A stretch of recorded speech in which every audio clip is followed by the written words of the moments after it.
Welcome to Breakfast Club. If you are just joining us, Idris Elba is in the building today. What's up, Angie? He came in and did this amazing DJ challenge with Ty Boogie.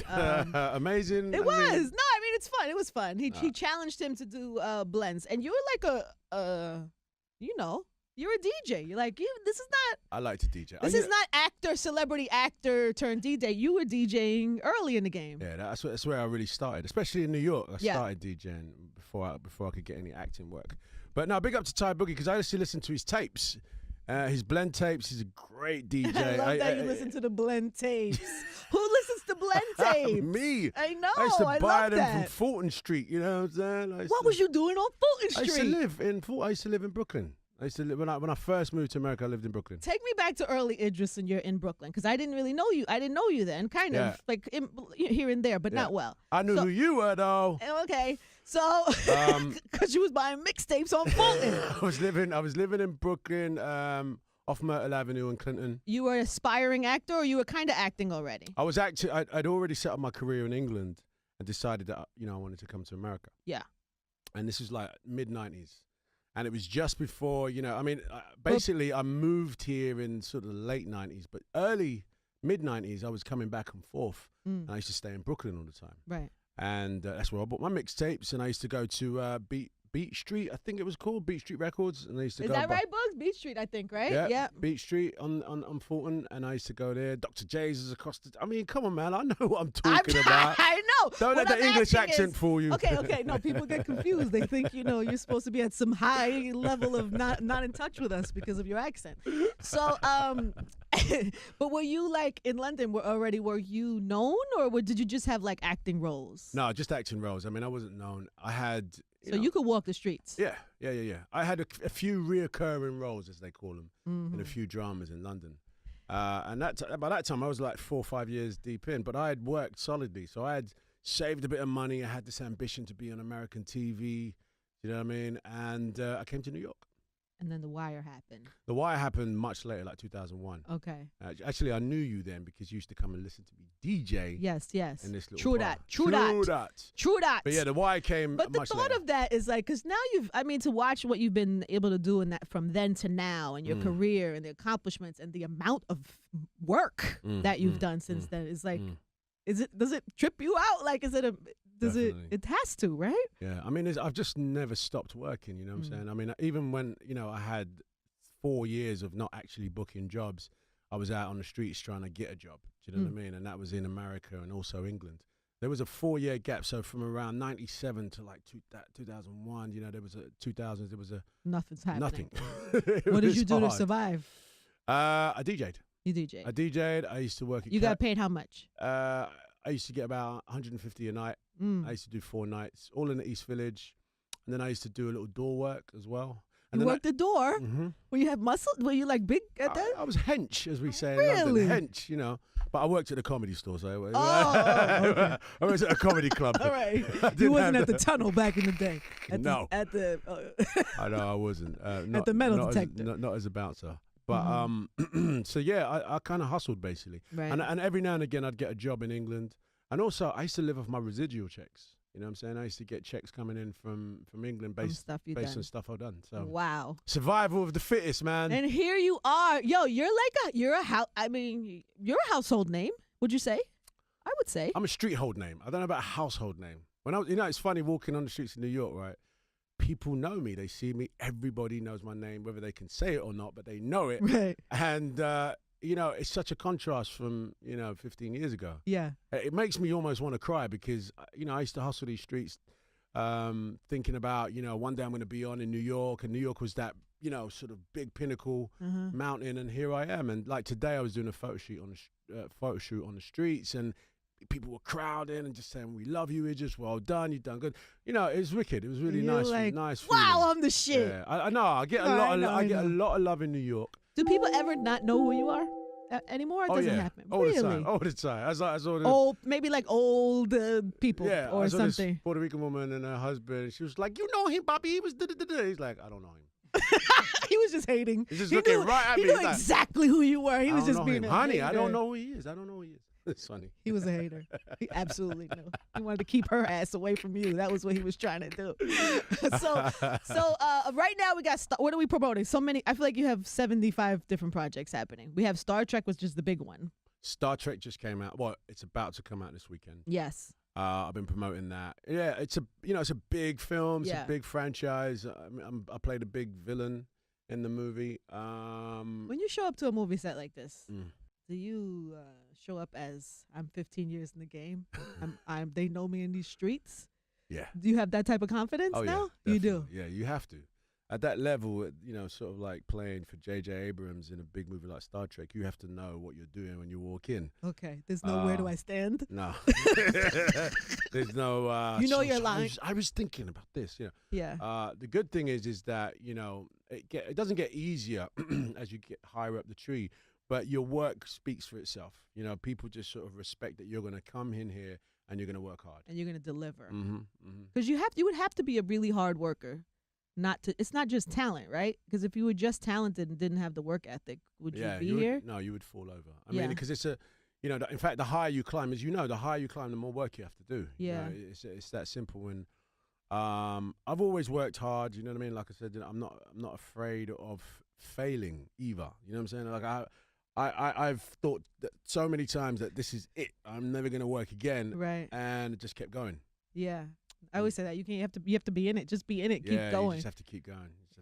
Yeah, but there is something to the work ethic too that I'm sure has a lot to do with why you're here. Aside from the talent. Yeah. But is this because watching you, even knowing you, and it's hard when you know somebody to watch them and get lost in them as an actor on screen. Yeah. I could watch Luther and be into Luther and completely not even think anything about you that I know. Right. You know what I'm saying? Like that is a phenomenal talent. It seems so easy. It seems like it's easy for you. I mean, when the truth is, when you've been acting as long as I have, and I've been acting since 19, 20. Right. Mid 40s now.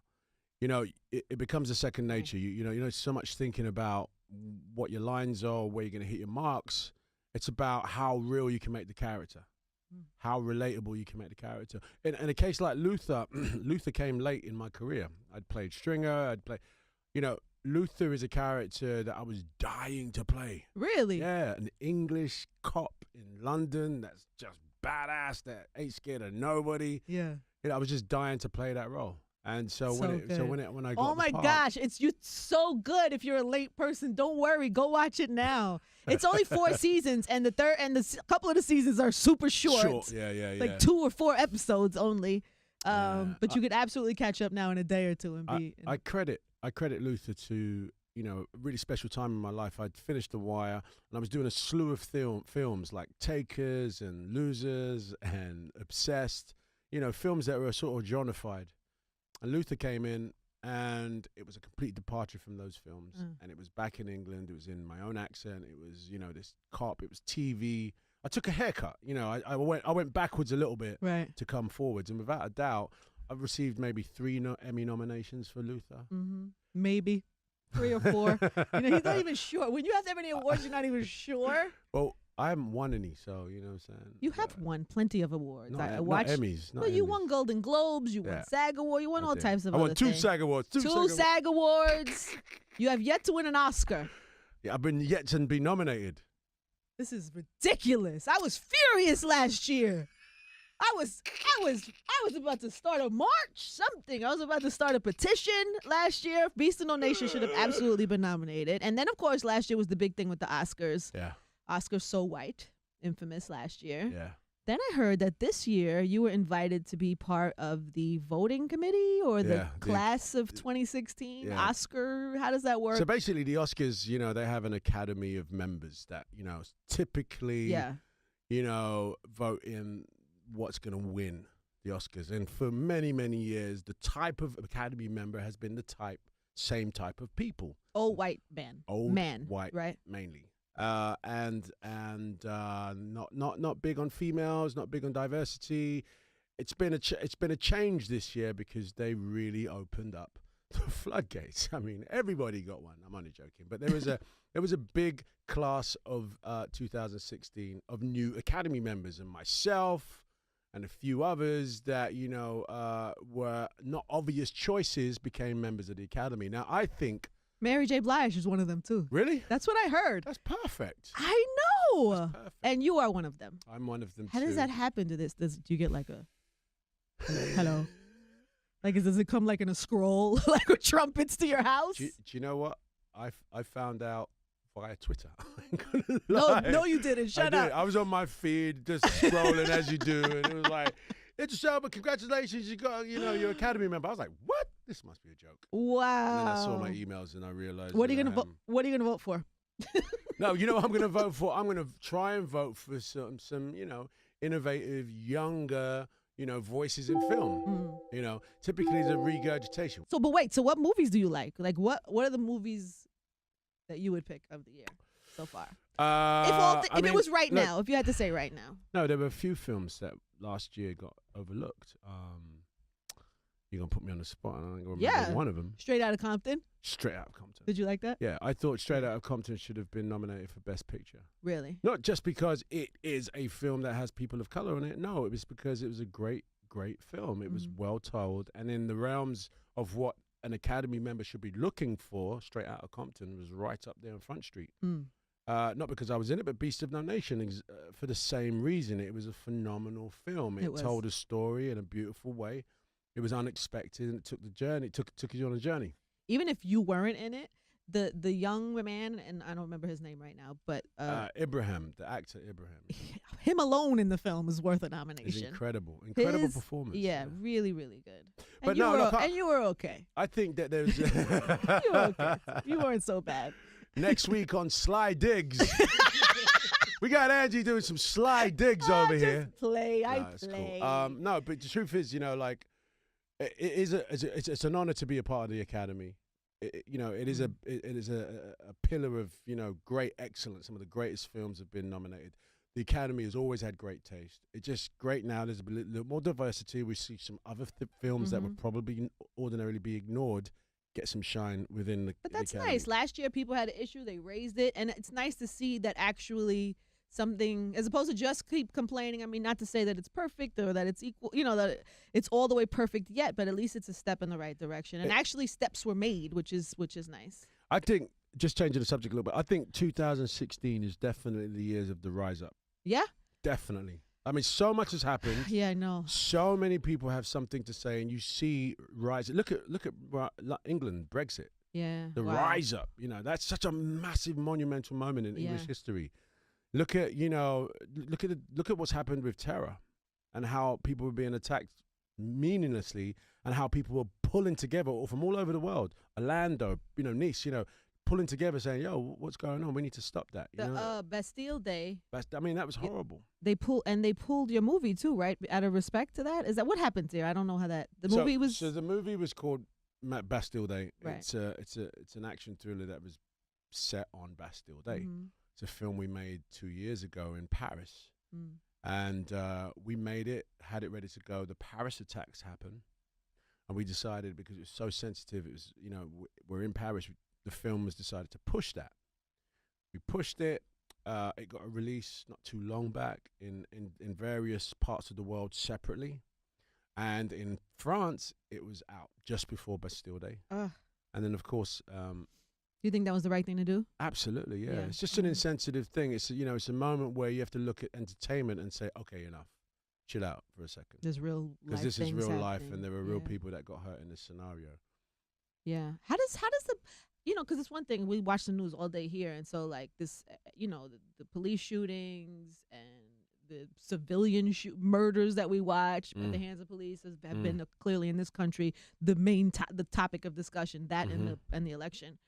How does it transfer in London, in the UK? Do you get those stories at the same intensity that we get them here? Absolutely. You bleed, I bleed. That's what I'm trying to tell you. It's the year of the uprising, and it's a unification. England, they rioted, you know, at the death of Alton. They really, really kicked up, and it went on for a day. Wow. You know, because it's about the injustice, you know what I'm saying? And I think there is a unification about injustice at the moment. People don't want to stand for it. And we've seen it time and time again, especially in England, where it resonates. We don't have police with guns. So it feels like crazy that we have crime just like you have in America, but police don't have guns, you know. Young black men have been shot in England as well. You know what I'm saying? I'm sure not at the rate as not at the here. same rate. Yeah, and under similar circumstances, you know, we're talking about armed police that have, you know, on a detail, for example, narcotics, they carry guns. And we've seen it a few times. So there's definitely a universal feeling of uprising. You know, you bleed in America, we bleed out there. Yeah. Just, you know, this is my opinion. I'll say that now. You know, like killing cops is not a battle we can win. That's never gonna happen. You know what I'm saying? We're never gonna win that battle. It's not even. You know, you can't like for like kill in that way. Do you know what I'm saying? Yeah. It's a slippery, rocky road, and I think, you know, it's best avoided. You know, it's not a battle no one can win that battle. It's such a scary time too. It's like, what are the answers? Do you have the answer? I don't have the answers. Do you have the answers, Driss? I don't have the answers. I have thoughts, you know, and as an entertainer, you have to think about how you feel about things. You know, you have an influence. Yeah, you do. And sometimes it's important as an entertainer to just be careful what you say, or if you are going to say something, make sure you stand behind it with conviction. You know what I'm saying? Did playing Mandela, does that change you in that type of way? Are you more like conscious? How long did it take you to shoot that movie? 8 months. 8 months. How do you spend 8 months of your life kind of living the role of Mandela and not be affected by that? No, right? I mean, I came out of playing Mandela understanding how much of a opportunity I have to make change one way or another. You know what I'm saying? He was a great orator. He used his charm. He didn't wake up one day and say, "Hey, I'm going to be a politician or a freedom fighter." He just had the gift of people skills. People loved him. And, you know, I have a similar scenario in terms of, you know, when I go to Africa, I'm in London, people just gravitate towards me. It's not because I'm a great speaker or anything. It's just, you know, some people have that sort of don't know. But the truth is, I've realized since playing Mandela and other roles, you know, is that you can have a lot of influence if you have something to say. And so Mandela definitely changed, you know, my perception on fame. So good. You know what I mean? It was definitely so good, Driss. Yeah, man. Angie Ma. I mean, I'm proud of you, kid. Thank you very much, man. I'm proud too. I've had a great couple of years of work. I feel good. And people like love you. Do you feel that? Yeah. Wait till they hear my freestyles though. That's what's coming. Oh my. Why is the studio suddenly breaking up? We was having this deep moment and then suddenly it's big laughter. You have had little. You do music. I mean, you do have little spurts of music. Moments. You have your little music moments. What is your goal there? Where do you go with this? Now, listen, I mean, I DJ, I play house. I played at Output in Brooklyn over 4th of July. I play deep house and progressive house. That's my set. I've been doing that for 4 or 5 years strictly. That's very UK of you. Very UK. But no, I'm branching out into the States. I'm definitely going to do Coachella next year. Watch out. Are you? Driss. Okay. But I've been making music as well. I always make music. But no, here's my point about the freestyling and the rapping and all of that, because I have been criticized for doing it. But here's the thing. I think more than anything, man, rappers got stuff to say now. You have to say. You have a voice box. Yeah. People, you know, we could talk about this, that, and the third all day long, but when something like an uprising of the people is out there, why aren't rappers saying much more? Why aren't we influencing people to say something? Because the power of music, it's like Pac. Pac always spoke about what was going on in the politics of America, put it in his records, still stayed popular. Yeah. You know what the criticism is, though? Because this is an impossible challenge for you, right? So it's like if you do music, any type of music, rap, whatever, you know, you're Idris Elba. You're held at such a high regard as an actor. Your standard is so high.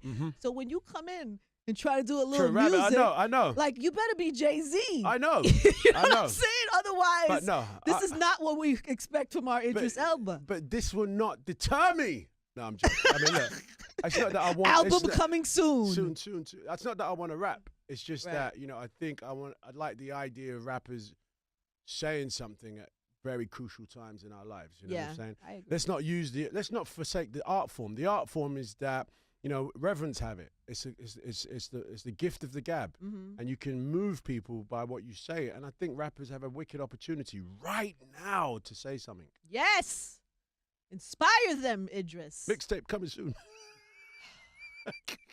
What do you want to say anything about your personal life at all today? Or do you want Our personal life. When moments of your personal life or alleged personal life hit the streets and the blogs, what do you make of this? Do you feel comfortable with this? Do you feel a need to respond to anything? Wait a second. Am I missing something? Has there been stuff on me? There has been. Really? There have been songs made.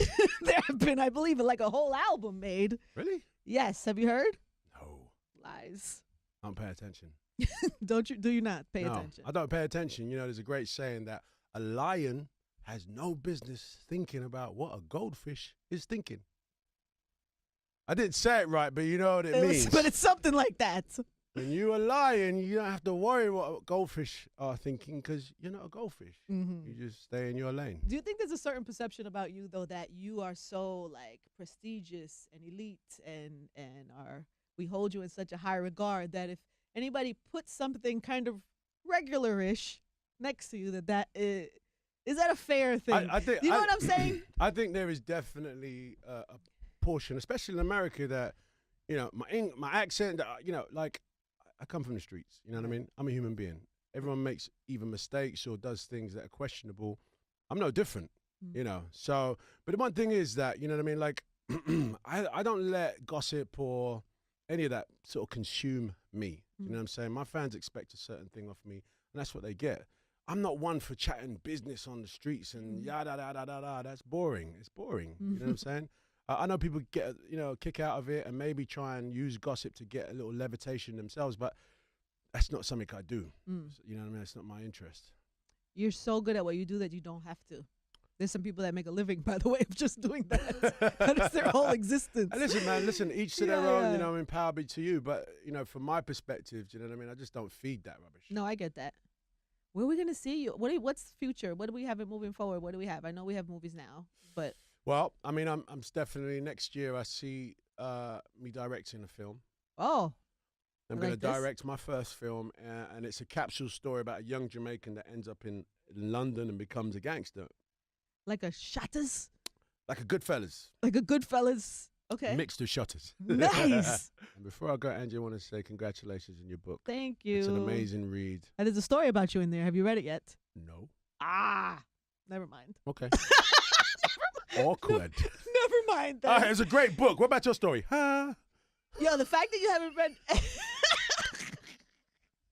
It's okay, because I just watched Luther, so it's okay. Just turn my mic off, please. It's totally fine. It's a small story.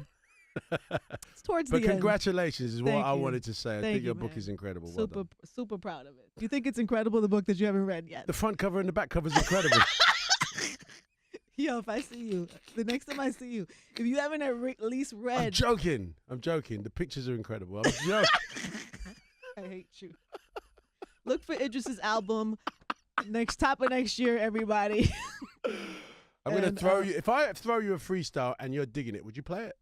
Absolutely. Boom. Okay. But you know me, though. If you don't like it, you don't have to ever mention it. Ever. No, if I don't like it, I'm gonna say, Idris sent me this terrible freestyle, and I'm gonna spare everyone. That's what I'm gonna say. Well, that is never gonna happen. Trust me, Daddy. All right, everybody. Anyway, so Star Trek is out on Friday. Everybody should go see that. Oh, and then, of course, there's a new clothing line, too, which we didn't even mention today, which is kind of a big deal. It is. I mean, it's not new, actually. In London, about 2 seasons ago. You see that? 2 seasons ago. Okay, it's not new, but there is a new store. Yeah, I did a collaboration with Superdry. Yeah. And the clothes are really nice. Thank you. I'm wearing it now, ladies and gentlemen. Check me out right here. But the truth is, we haven't opened in America until this week. And we have a new store, the Superdry store on 34th Street between 5th and 6th. Yeah. And then in the store is a whole Idris section where you can get all the... It's fly, too. It's not like... I don't know. It's like clean. Yeah, there's not fly. much. There's no logos in that sense. You know, Yeah. you get the IE on the brands. The jeans are clean. The shirts are clean. Luggage even. There's luggage. There's luggage. There's bags, backpacks. I'm proud of it. You know, I didn't design it. What I did was tweak it. You know what I'm saying? Like, I'm not trying to reinvent the wheel and make, you know, a fashion statement. There's certain classics I like. Like would I wear this? Yeah, would I wear this? The knitwear is really cool. Got some leather jackets that are beautiful. Yeah, check it out, man. It's definitely go to the new store. 35th 34th. Between 5th and 6th. 34th between 5th and 6th, ladies and gentlemen. Go see Star Trek. Go. What else should they do? What else should they go do? What else should they? Well, you know, if you got kids, go see the 3 animation movies that made a ton of money. I mean, shoot them out. That's the Jungle Book. Yes. And Finding Dory. And Zootropolis. Idris is for the children. 3 children's movies, Star Trek, Super Dry. Yes. The rap album coming soon. Yes. And we out. One time for Idris Elba, everybody, please. Amazing. Spot 105.1. Thank you.